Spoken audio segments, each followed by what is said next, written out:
Hello student, मैं MD Safiur Rahman EPG plus two school Ilami Pakur.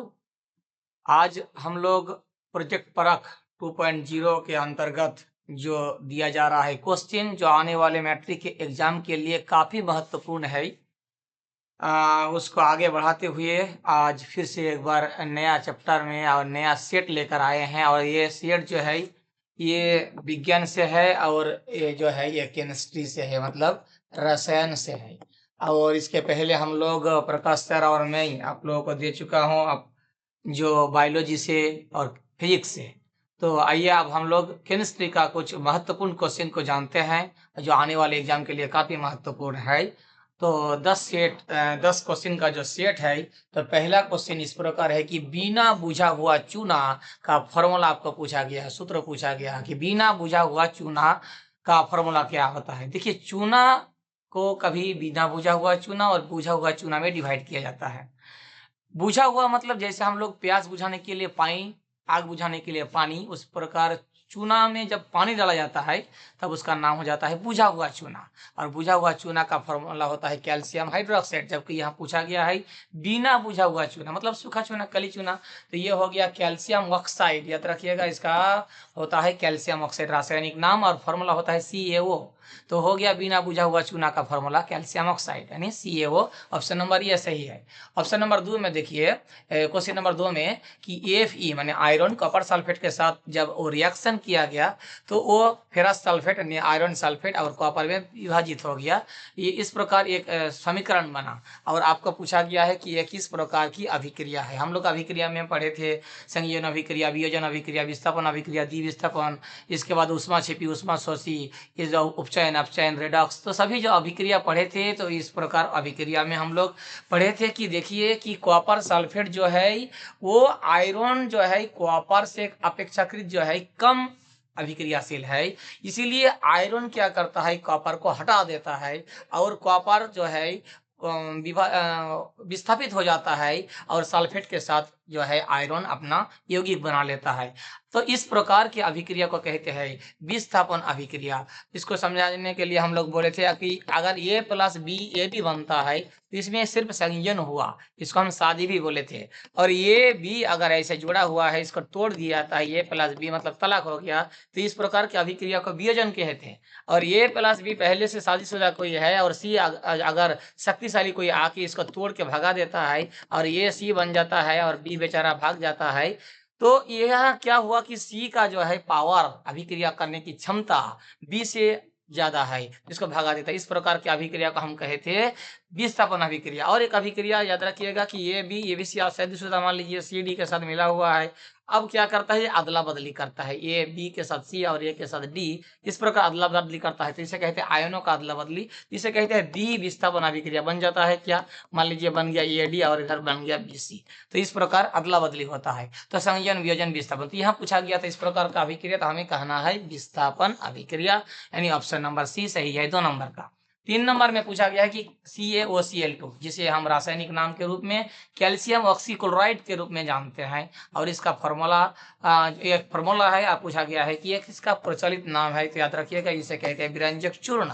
विरंजक चूर्ण का रासायनिक फॉर्मूला होता है, केमिकल फॉर्मूला होता है ये CaOCl2, और रासायनिक नाम भी पूछता है कभी कभी, तो याद रखिएगा इसे कहते हैं कैल्शियम ऑक्सीक्लोराइड। तो विरंजक चूर्ण हो गया इसका सही answer, option number B 3 number का। 4 नंबर में पूछा गया है कि कठोर जल जो है, कठोर जल, उसको अगर मृदु बनाना है तो किस सोडियम यौगिक का उपयोग करेंगे। तो इसका याद रखेंगे कि धवन सोडा, जिसका फॉर्मूला होता है calcium sulphate, sorry, sodium carbonate decahydrate, ये होता है इसका फॉर्मूला, जो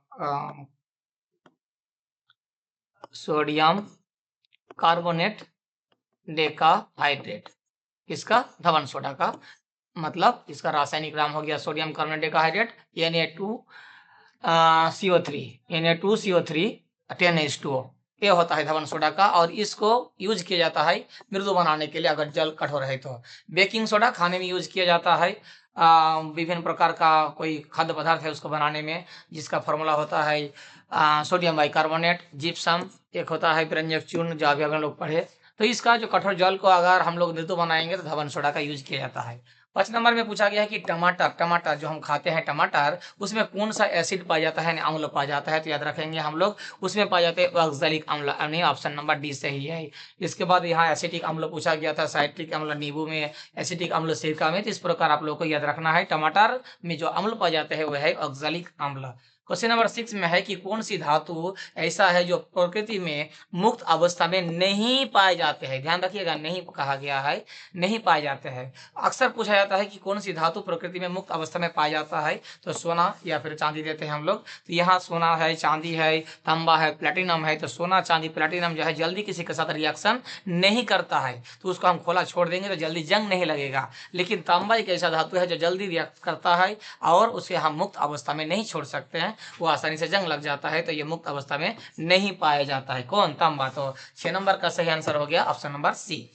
7 नंबर में पूछा गया है कि एक अधातु है जो अधातु होते हुए भी चमकीला होता है। हम लोग जानते हैं कि धातु जो है चमकीला होता है, धातु का एक स्पेशल गुण है कि वो चमकीला होगा, लेकिन यहाँ क्वेश्चन ये है कि चमकीला है लेकिन वो है अधातु, तो अधातु होते भी चमकीला है, तो याद रखिएगा वो होता है आयोडीन। आयोडीन क्या है? एक अधातु है लेकिन चमकीला होता है। कार्बन और सल्फर अधातु है लेकिन वो चमकीला गुण प्रदर्शित नहीं करता है।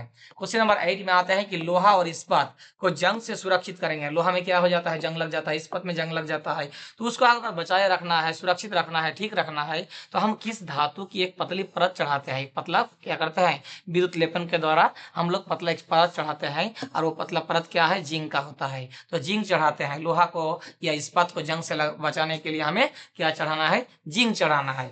अब पूछा गया है एल्कीन का सामान्य फॉर्मूला क्या होता है, तो एल्कीन का फॉर्मूला होता है CnH2n। तो इसके लिए हम तीन को ही याद रखेंगे, तीनों को ही याद रखना ही है हमें, तीन में से एक फिक्स है वो आएगा ही। एक होता है CnH2n+2, मतलब कार्बन की संख्या जो है हाइड्रोजन की संख्या उससे डबल होके, कार्बन से डबल होके 2 बढ़ जाएगा, तो इसे कहते हैं एल्केन। क्या कहते हैं? एल्केन कहते हैं। और कार्बन का संख्या जो है सिर्फ अगर हाइड्रोजन उससे डबल होता है, CnH2n मतलब डबल होता है, तो इसे कहते हैं एल्कीन। क्या कहते हैं इसे? एल्कीन कहते हैं, ENE, यहाँ ये NE। और अगर CnH2n-2 होता है, मतलब कार्बन की जितना संख्या हाइड्रोजन डबल होकर 2 अगर घट जाता है, तो इसे कहते हैं एल्काइन। क्या कहते हैं इसे?